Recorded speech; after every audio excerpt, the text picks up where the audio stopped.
आज आपण बनवणार आहोत मऊ रसाळ आणि तोंडात विरघळणारे गुलाबजाम। घरच्या घरी अगदी सोप्या पद्धतीने बनवा हा पारंपरिक गोड पदार्थ। कोणत्याही सणासाठी, खास प्रसंगासाठी आणि अचानक गोड खायची इच्छा झाली तर परफेक्ट।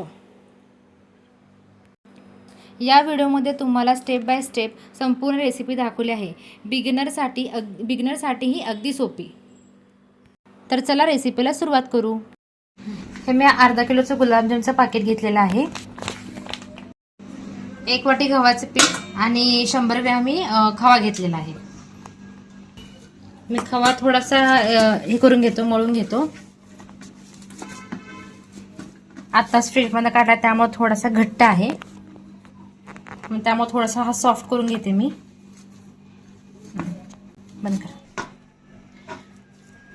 बघा अशा प्रकारे हा मी खवा सॉफ्ट करून घेतलेला आहे।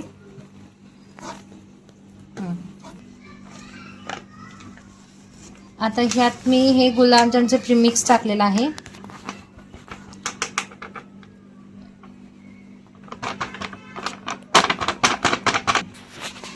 हे 1 वाटी होईल एवढं मी गव्हाचं पीठ थोडंसं मिक्स करून घेते। एवढा 1 ग्लास कप भरून मी दूध घेतलेलं आहे आणि हळूहळू मिक्स करत ते मी पीठ मळून घेणार आहे। आधी हे सर्व मिक्स करून घेते व्यवस्थित।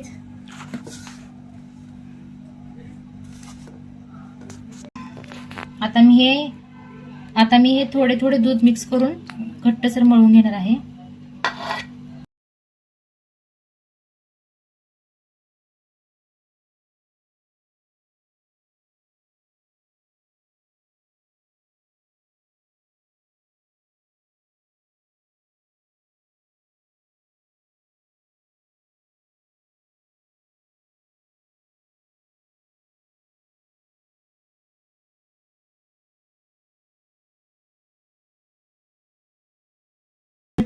असं घट्टसर पिठाचा गोळा मळून घ्यायचा। लई पण दूध ओतायचं नाही, हळूहळू दूध ओतायचं, नाहीतर एकदम पातळ होईल। त्यामुळे हळूहळू जसं लागेल तसा होता आणि पीठ एकदम घट्टसर लागेल।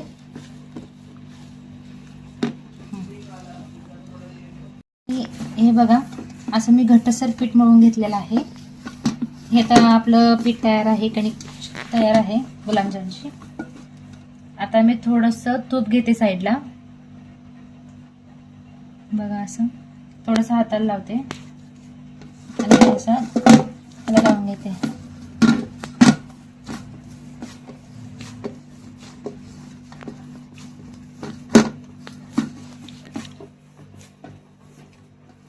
आता एक 5-10 मिनिटं मी असं ठेवणार आहे आणि त्यानंतर ह्याचे गोळे बनवून घेणार आहे। आता आपण गुलाबजामसाठी लागणारे पाक बनवून घेऊया। पाक व्यवस्थित झाला तर गुलाबजाम चांगले चविष्ट लागतात आणि पाक बिघडला तर गुलाबजाम खराबही होऊ शकतात। त्यामुळे पाक बनवताना काळजी घ्यायची। सो पाक बनवण्यासाठी मी पहिला 10 वाटी पाणी घेतलेलं आहे आणि त्याच वाटीनं सेम वाटीनं 10 वाटी मी साखर घेतलेली आहे आणि ते मी पाणी नंतर गरम करायला ठेवले आहे। तर पाक बनवताना साखर आणि पाण्याचं प्रमाण सेम असावं। आता त्यानंतर मी ह्यामध्ये वेलची मिक्स केलेली आहे। त्यासाठी मी 7 ते 8 वेलदोडे घेतलेले आहेत आणि ते वेलदोडे व्यवस्थित मी बारीक केलेत आणि बारीक करून ते वेलदोडे मी ह्या पाण्यात मिक्स केलेले आहेत। आणि त्यानंतर मी हे पातेलं आता गॅसवर ठेवलेलं आहे, साखर आणि पाणी मिक्स केलेलं।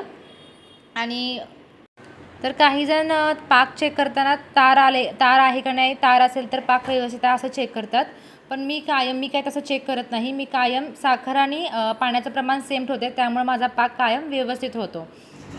आता अशा प्रकारे मी अर्धा तास हे उकळलेलं आहे आणि घट्टसर पाक तयार आहे। आता माझं पाक तयार आहे। आता जे पीठ मी ठेवलेलं होतं 10-15 मिनटं भिजण्यासाठी, आता ते पीठ व्यवस्थित तयार आहे।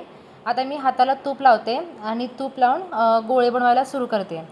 आता बघा अशा प्रकारे मी हाताला तूप लावून एक गोळे बनवून घेतलेले आहेत।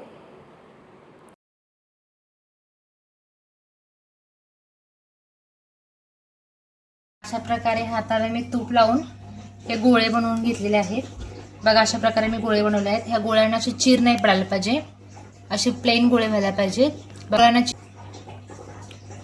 बघू शकता तुम्ही गोळे, बघा अशी प्लेन गोळे बनवून घ्या।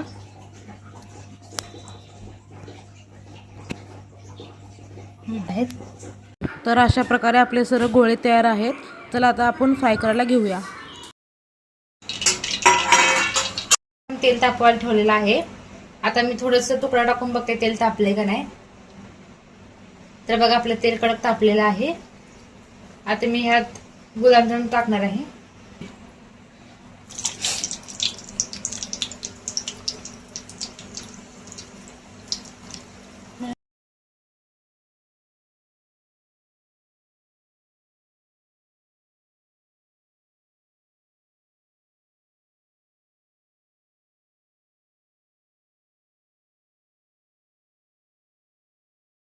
मी असे गुलाबजाम सोडलेले आहेत.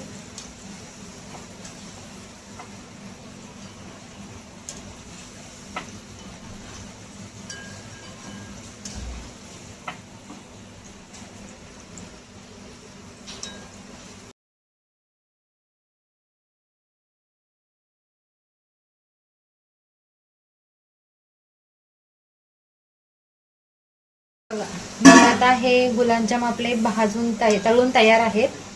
आता मी काढून घेते. बघा एकही गुलाबजाम फुटलेला किंवा तुटलेला नाही.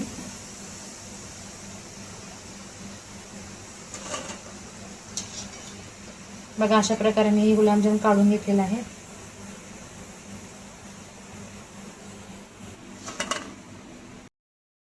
तर तुम्ही बघू शकता आपले अशा प्रकारे सर्व गुलाबजाम माझे तळून झालेले आहेत. मी एक स्टीलचा छोटा डबा घेतलेला आहे आणि त्यात सर्व गुलाबजाम मी टाकलेले आहेत. आणि नंतर जो मी पाक तयार केला तो पाक मी वरून वतलेला आहे. अशामुळे गुलाबजाम व्यवस्थित भिजतील. आणि हे अशा प्रकारे मी रात्रभर झाकून ठेवलेला आहे. त्यामुळे पूर्ण रात्र गुलाबजाम व्यवस्थित भिजतील आणि सॉफ्ट होतील. तर तुम्ही बघू शकता अशा प्रकारे आपले गुलाबजाम तयार आहेत. तुम्ही ही रेसिपी नक्की ट्राय करा आणि कशी झाली ती नक्की सांगा. आणि आमच्या चॅनलला लाईक करा, शेअर करा आणि सबस्क्राईब करा. धन्यवाद.